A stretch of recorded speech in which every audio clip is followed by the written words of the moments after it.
اور ایمپیریکل ایویڈنسز کا تعلق ہمارے نیچرل اور فزیکل ورلڈ سے ہے، جبکہ گاڈ نان فزیکل اور سپر نیچرل ریالٹی ہے. لہٰذا نان فزیکل ریالٹی کو آپ اس ٹول کے ساتھ نہیں چیک کر سکتے جس کا کام فزیکل ریالٹی کو تلاش کرنا ہے.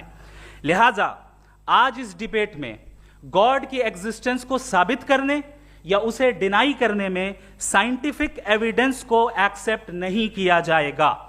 دوسرا اسٹینڈرڈ ہو سکتا ہے ریویلیشن، کہ ریویلیشن کے ذریعے ہم یہ ثابت کریں کہ گاڈ ایگزسٹ کرتا ہے یا نہیں. لیکن یہ اسٹینڈرڈ بھی آج ارریلیونٹ ہے. کیوں؟ کیونکہ ریویلیشن میرے نزدیک سورس آف نالج ہے، ویلڈ سورس آف نالج ہے، لیکن ہمارے جاوید اختر صاحب کے نزدیک یہ ویلڈ سورس آف نالج نہیں ہے. لہٰذا آج کی ڈیبیٹ میں ایک بھی ایویڈنس کسی بھی مذہبی اسکرپچر سے نہیں دوں گا تاکہ جاوید اختر صاحب کے لیے وہ ان ایکسیپٹیبل نہ ہو. تیسرا جو معیار ہو سکتا ہے وہ ہے آبزرویشن، کہ بھائی کوئی کہے کہ ہمیں خدا دکھاؤ، اگر ہے تو دکھاؤ، یا یہ کہ خدا کے ایگزسٹنس پر ایمپیریکل ایویڈنس دو. تو یہ ہے در حقیقت غلط ٹول کا استعمال کرنا. یہ ایسا ہی ہے کہ جاوید صاحب مجھ سے یہ مطالبہ کریں کہ مفتی صاحب آپ میٹل ڈیٹیکٹر کے ذریعے پلاسٹک ڈیٹیکٹ کر کے دکھائیں. اب چونکہ پلاسٹک ڈیٹیکٹ نہیں ہو پا رہی ہے لہٰذا plastic does not exist. No, you are using the wrong tool. اس ٹول سے پلاسٹک کو ڈیٹیکٹ نہیں کیا جاتا. لہٰذا میں سمجھتا ہوں کہ گاڈ کے ایگزسٹنس پر ایمپیریکل ایویڈنس کا مطالبہ کرنا ایک بچکانہ مطالبہ ہے، اور ہمارے ریسپیکٹڈ جناب جاوید اختر صاحب اس اسٹیج سے اب بہت آگے نکل چکے ہیں. اب بچتا ہے ایک ہی اسٹینڈرڈ، اور وہ اسٹینڈرڈ ہے عقل، لاجک، ریزننگ. اور یہی وہ اسٹینڈرڈ ہے جس کے تحت گاڈ کی ایگزسٹنس کو ثابت کیا جائے گا یا گاڈ کی ایگزسٹنس کو ڈینائی کیا جائے گا. لیکن چونکہ یہ بہت امپورٹنٹ اور سینسٹیو ٹاپک ہے، اس لیے لاجیکل آرگیومنٹ بھی ایسا ہونا چاہیے جو ڈیفینیٹو ہو، انڈیفینیٹو نہ ہو، جو 2 اور 2 4 کی طرح بالکل واضح ہو، جسے لاجیکلی ریجیکٹ کرنا پاسبل نہیں ہو. فار ایگزامپل ہم کہیں ہمارے ریسپیکٹڈ مسٹر سوربھ صاحب یہ ایک انسان ہے اور تمام انسان کانشیس بینگ ہے، لہٰذا نتیجہ کیا نکلا؟ ہمارے سوربھ صاحب بھی کانشیس بینگ ہے. کیا یہ انڈیفینٹ آرگیومنٹ ہے یا ڈیفینٹ آرگیومنٹ ہے؟ یہ ڈیفینٹ آرگیومنٹ ہے. یہ 2 اور 2 کی طرح واضح ہے، اس میں کسی طرح جو ہے لاجیکلی اس کو ریجیکٹ نہیں کیا جا سکتا. تو اگر آج ہمارے جاوید اختر صاحب ایسی کوئی عقلی دلیل اور لاجیکل ایویڈنس دیں خدا کے نہ ہونے پر جو ڈیفینٹ بھی ہو، تو میں یہ اعلان کرتا ہوں کہ یقیناً میں اس ایویڈنس کو قبول کروں گا اور اس پر غور کروں گا. لیکن ساتھ میں یہ بھی اعلان کر دیتا ہوں پریڈکشن کے طور پر کہ ایسا کوئی ڈیفینٹ آرگیومنٹ کوئی نہیں پیش کر سکتا. دلیل ہم دیں گے اور ڈیفینیٹو دلیل دیں گے، لاجیکل دلیل دیں گے، ایسی دلیل دیں گے جو انٹائر ایتھیسٹک ورلڈ اسے ریفیوٹ نہیں کر سکتی. چلیں اب ہم ایک ایگزامپل سوچتے ہیں، ایک سینیریو، سمپل سینیریو. تمام آڈینس سے گزارش ہے، ہم اور آپ ایک آئسولیٹڈ آئیلینڈ پر ہیں، ایسا آئیلینڈ جہاں پہ ہم سے پہلے کوئی کبھی نہیں گیا. چلتے چلتے آپ کے سامنے اچانک آپ نے دیکھا ایک پنک کلر کی بال پڑی ہوئی ہے. سب سے پہلا سوال آپ کے ذہن میں کیا آئے گا کہ یہ بال یہاں کیوں آئی، کیسے آئی، یہ پنک کلر کی ہی کیوں ہے؟ کوئی اور کلر بھی ہو سکتا تھا.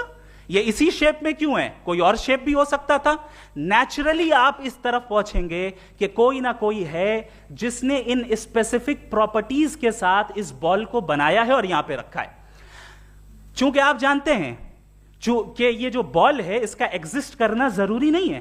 یہ ایگزسٹ کر بھی سکتی تھی، نہیں بھی کر سکتی تھی، اور ایگزسٹ کرنا ہی تھا تو کسی اور فارم میں کرتی، کسی اور کلر میں کرتی. اب آپ اس بال کو ایکسپینڈ کرتے چلے جائیں، ایکسپینڈ کرتے چلے جائیں، ایکسپینڈ کرتے چلے جائیں، یہاں تک کہ یہ بال یونیورس کے سائز کی ہو جائے. بتائیے کہ کیا سائز کے بڑھ جانے سے سوال بدل جائے گا؟ ہرگز نہیں بدلے گا. ابھی بھی سوال رہے گا یہ یونیورس کہاں سے آیا، ان اسپیسیفک پراپرٹیز کے ساتھ کہاں سے آیا، کیوں آیا، کس نے بنایا. یہ سوال اس وقت بھی ویلڈ رہے گا. لیکن یہ سوال اگر ہم جناب جاوید اختر صاحب سے کریں تو چونکہ ان کا ورلڈ ویو ایتھیسٹک ہے، اور صرف ان کا نہیں، مطلب جتنے بھی ایتھیسٹ ہیں اور ایتھیسٹک ورلڈ ویو کو رکھنے والے سے اگر آپ یہ سوال کریں کہ یہ یونیورس کہاں سے آیا، تو ان کا جواب یا تو آرگیومنٹ فرام اگنورینس ہوگا یا ڈوگمیٹک ہوگا. یا تو یہ کہیں گے کہ مجھے نہیں پتا کہ یہ کہاں سے آیا لہٰذا گاڈ ڈز ناٹ ایگزسٹ، یہ آرگیومنٹ فرام اگنورینس ہے. یا یہ کہیں گے کہ یہ یونیورس خود بخود بن گیا، اس کا مطلب یہ ہے کہ اس بال کو بھی خود بخود بن جانا چاہیے، لیکن بال کے تعلق سے یہ ایکسپلینیشن ایکسیپٹ نہیں کی جائے گی کہ یہ خود بخود بن گئی، لیکن یونیورس کے تعلق سے کر دیا جائے گا. اسے ہم دوسرے الفاظ میں ڈوگما بھی کہہ سکتے ہیں. دوسری چیز، ہمارے جاوید اختر صاحب ضرور گاڈ آف گیپس کی مثال بھی ضرور دیں گے، اور مثال دیں گے کہ پہلے زمانے میں بجلیاں کڑکتی تھی تو لوگوں نے کسی ایک خدا کی طرف، اور بارش ہوتی تھی تو دوسرے خدا کی طرف منسوب کر دیا، ان کے پاس دلیل نہیں تھی. یہ ہمارا ورلڈ ویو ہے ہی نہیں، یہ ہمارا ورلڈ ویو ہے ہی نہیں، کیونکہ نیچرل فینومینا کے پروسیس کی انٹرپریٹیشن کو جان لینے سے یہ کہاں سے ثابت ہو گیا کہ گاڈ ایگزسٹ نہیں کرتا ہے. اس پر میں انشاءاللہ ابھی آگے بات کروں گا. آپ حضرات یہ بھی دیکھیں گے، اور میں یہ ایکسپیکٹ کرتا ہوں کہ ہمارے رسپیکٹڈ جناب جاوید اختر صاحب ضرور ایموشنل آرگیومنٹس بھی دیں گے، جو کہ ایک لاجیکل فیلیسی ہے جب بات آتی ہے ٹروتھ کو ڈیسائیڈ کرنے میں. کیوں؟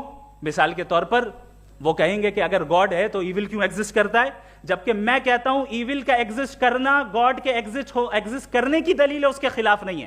چونکہ اگر گاڈ ہے تو ہم سب اس کے سامنے اکاؤنٹیبل ہیں، اور اگر ہم اکاؤنٹیبل ہیں تو اکاؤنٹیبلٹی کے لیے ایول کا موجود ہونا ضروری ہے، اس کے بغیر ہم اکاؤنٹیبل نہیں ہو سکتے. اور اگر ہم اکاؤنٹیبل نہیں ہیں تو ہم جناب جاوید اختر صاحب سے پوچھیں گے کہ آپ بتائیں کہ پھر سفرنگ اس دنیا میں کیوں ہیں؟ اگر خدا نہیں ہے تو سفرنگ کیوں ہیں؟ اور ان لوگوں کے جذبے کا کیا جن کے اندر سفرنگ کے بعد انتقام لینے کا جذبہ پایا جاتا ہے اور وہ اس دنیا سے ایسے ہی چلے گئے؟ کیا ان کی ساری تکلیفیں بیکار چلی جائیں گی؟ اب آ جائیں اسی ایگزامپل کی طرف کہ بال، مجھ سے اگر کوئی پوچھے اس بال کو کس نے بنایا، اور یا اس ایکسپینڈڈ بال کو کس نے بنایا، میں کہوں گا کہ چونکہ یہ یونیورس اور اس یونیورس کی تمام چیزیں کانٹینجنٹ ہیں. کانٹینجنٹ ہونے کا مطلب یہ ہوتا ہے کہ جو اپنے ایگزسٹنس پہ کسی کے اوپر ڈیپینڈ کرتی ہو، تو ظاہر ہے یہ یونیورس کانٹینجنٹ ہے. اور اگر کوئی چیز کانٹینجنٹ نہیں ہے تو میں ریکویسٹ کروں گا کہ مجھے دکھا دیں کہ کون سی چیز یونیورس میں کانٹینجنٹ نہیں ہے، ہم بھی ذرا غور کر لیں اور ہم بھی دیکھ لیں.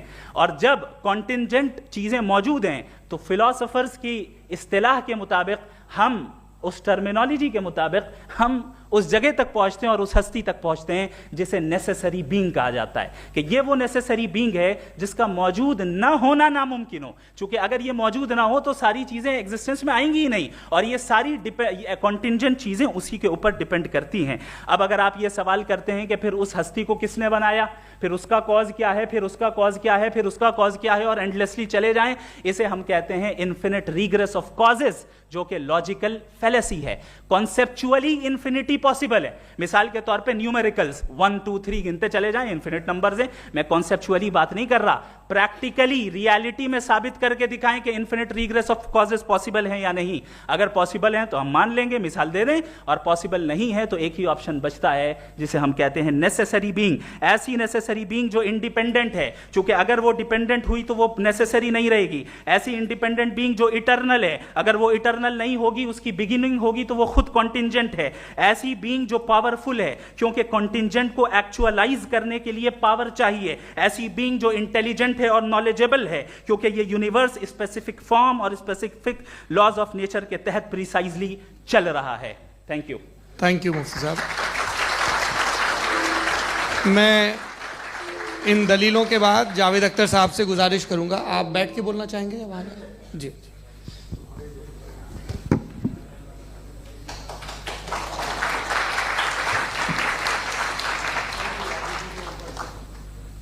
پہلے تو میں مفتی صاحب کو ایک اچھی خبر دینا چاہوں گا کہ میری نالج سائنس کے بارے میں بڑی معمولی ہے، تو آپ فکر نہ کریں اس کی، لیکن کچھ کامن سینس ہے مجھ میں.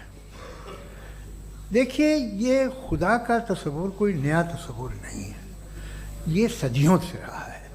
یہ کچھ ریلیجن 3000 سال پرانے ہوں گے، 4000 سال پرانے ہوں گے، لیکن انسان کوئی 10,000 12,000 سال سے ایگزسٹ کرتا ہے ہومو سیپین کی شکل میں، اور ہمیشہ کچھ نہ کچھ مذہب رہے. یہ مذہب جاہلوں کے نہیں تھے، یہ مذہب ایک ایسی گریک سوسائٹی کے تھے جہاں بڑے بڑے فلاسفرز پیدا ہوئے. یہ مذہب ایجپشینز کے تھے جنہوں نے پیرامڈز بنائے تھے. یہ رومنز کے تھے کہ جن کا آرکیٹیکچر اور سینٹ یعنی پہلی بنیاد ڈیموکریسی کی، لمیٹڈ تھی مگر ڈیموکریسی تھی، یہ ان لوگوں نے کیے تھے. تو ان کا جو جوپیٹر تھا، را تھا، زیوس تھا، انہیں اس پہ اتنا ہی اعتماد تھا جتنا آج کسی مذہبی آدمی کو اپنے خدا پہ ہوگا۔ کرسچینٹی آنے سے پہلے یورپ میں ایک مذہب تھا جرمینک ریلیجن، اس کا ایک خدا تھا، اس کی ایک بیوی تھی، اس کے 2 بیٹے تھے، ایک بیٹی تھی۔ پھر جرمنی میں جب یورپ میں کرسچینٹی آئی تو وہ خدا، اس کی بیوی اور پورے خاندان چلا گیا۔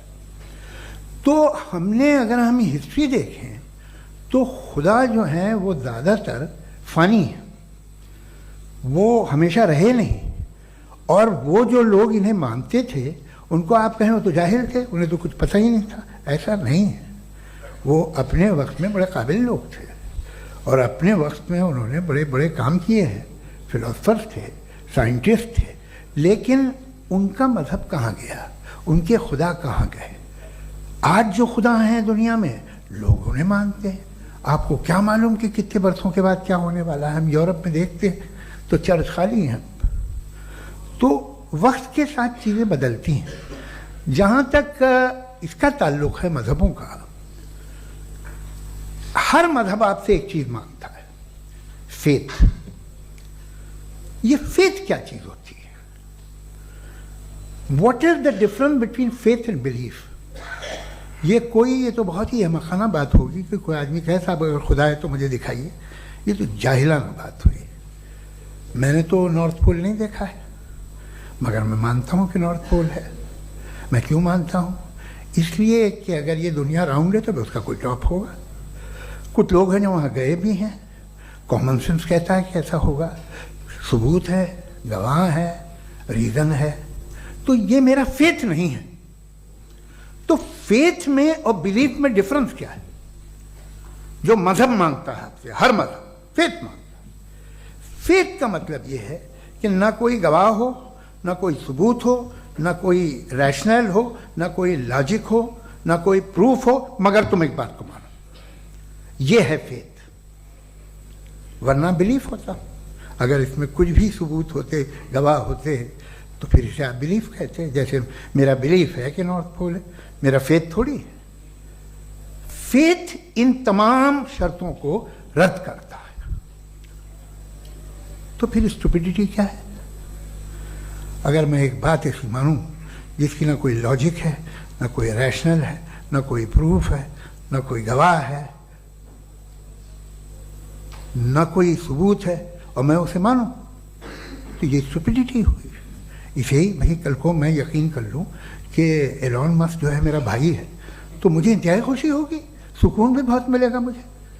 لیکن اور کہے بھائی کیوں مانتے ہو، کیا ثبوت ہے؟ بھائی وہ تو امریکن ہے اور تم تو انڈین ہو، وہ تو نسل الگ ہے، تمہیں کبھی ملے بھی نہیں۔ صاحب دیکھیے میرا فیتھ ہے، اس پہ بات نہ کیا۔ فیتھ کا مطلب ہی یہ ہے کہ آپ پروو نہیں کر سکتے۔ اگر آپ پروو کر سکتے ہو تو فیتھ کی ضرورت ہی نہیں، پھر تو آپ بات کریں گے، آپ کتنی بحث کر لیجیے۔ الٹیمیٹلی دنیا کا ہر مذہب فیتھ پہ ٹکا ہے، اور فیتھ کا مطلب ہے ایک ایسا یقین جس کا کوئی ثبوت، کوئی گواہ، کوئی ریشنل نہیں۔ اب آپ یہ کہیں کیا آپ یہ کیوں کہہ رہے ہیں کہ صاحب یہ کائنات کس نے بنائی؟ کمال یہ ہے کہ آپ نے بتایا کہ ایک آئلینڈ پہ گئے اور ایک بال دیکھی۔ آپ نے یہ نہیں کہا کہ آئلینڈ کس نے بنایا، آپ کو صرف بال پہ حیرت ہوئی۔ ہم نے آئلینڈ پہ ہم نے حیرت نہیں کی، ہوتے ہیں آئلینڈ۔ اسی طرح یہ آئلینڈ ہے، ستارے، یہ گیلیکسیز، یہ سب آئلینڈ ہیں خلا میں، ہم انہیں ٹیکن فار گرانٹیڈ لیتے ہیں، ہم پوچھتے نہیں کس نے بنائے۔ آپ نے جزیرے کے بارے میں بھی نہیں پوچھا ہے۔ میری پیدائش کیسے ہوئی؟ کیا میں پلانڈ پیدا ہوا تھا؟ I was planned to be born, یا ایک لکی اسپرم تھا جو کسی ایگ سے چپک گیا؟ میری پیدائش رینڈم۔ اور انصاف جسے آپ کہتے ہیں، انصاف کا تو نیچر سے کوئی واسطہ ہی نہیں ہے۔ جو آپ کہتے ہیں کہ ایک دن انصاف ملے گا، انصاف از اے ہیومن کانسیپٹ، نیچر میں کوئی انصاف نہیں۔ اگر شیر ہرن کو کھا جاتا ہے تو اسے کوئی سزا نہیں ملتی۔ اگر ایک